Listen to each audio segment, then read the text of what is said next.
अगर मुझे अपने पोर्टफोलियो में डेट फंड्स ऐड करने हैं तो मैं ट्रैक करूंगी आरबीआई द्वारा डिसाइड किए गए इंटरेस्ट रेट्स। क्यों? सुनो, मान लो आज आपने 6% इंटरेस्ट देने वाले बॉन्ड लिए। एक साल बाद आरबीआई रेट्स बढ़ा देता है और मार्केट में नए बॉन्ड 7.5% इंटरेस्ट रेट्स देने लगते हैं।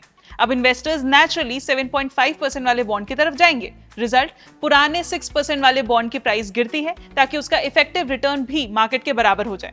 अब इसी सिचुएशन में लॉन्ग ड्यूरेशन डेट फंड ज्यादा हिट होते हैं क्योंकि उनके कैश फ्लोज 10 से 20 साल के लिए लॉक्ड होते हैं। इसलिए सिर्फ 1% रेट इंक्रीज से भी उनके एनएवी में बड़ी गिरावट आ सकती है। जैसे ये देखिए, ये HDFC short duration debt fund है और ये लॉन्ग ड्यूरेशन फंड। अगर इंटरेस्ट रेट 1% बढ़ा तो शॉर्ट ड्यूरेशन सिर्फ 2.45% से गिरेगा, लेकिन अगर वही मैं लॉन्ग ड्यूरेशन फंड देखूं तो ये 11.74% से सीधा गिर जाएगा। इसलिए अगर लग रहा है कि रेट्स बढ़ेंगे तो शॉर्ट ड्यूरेशन डेट फंड ज्यादा सेफ रह सकते हैं। अब उल्टा सिनेरियो देखो, आपका बॉन्ड 6% दे रहा है लेकिन आरबीआई रेट्स कट कर देता है और नए बॉन्ड्स 5% पर आने लगते हैं। अब आपका पुराना बॉन्ड ज्यादा अट्रैक्टिव हो जाता है, उसकी प्राइस बढ़ती है। अब यहाँ लॉन्ग ड्यूरेशन वाले फंड का फायदा ज्यादा होता है as compare to short funds. Same HDFC का example.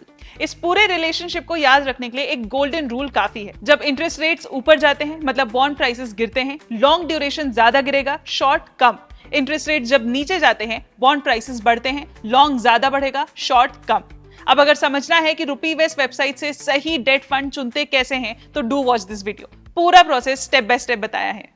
Mutual fund investments are subject to market risks. Read all scheme related documents carefully.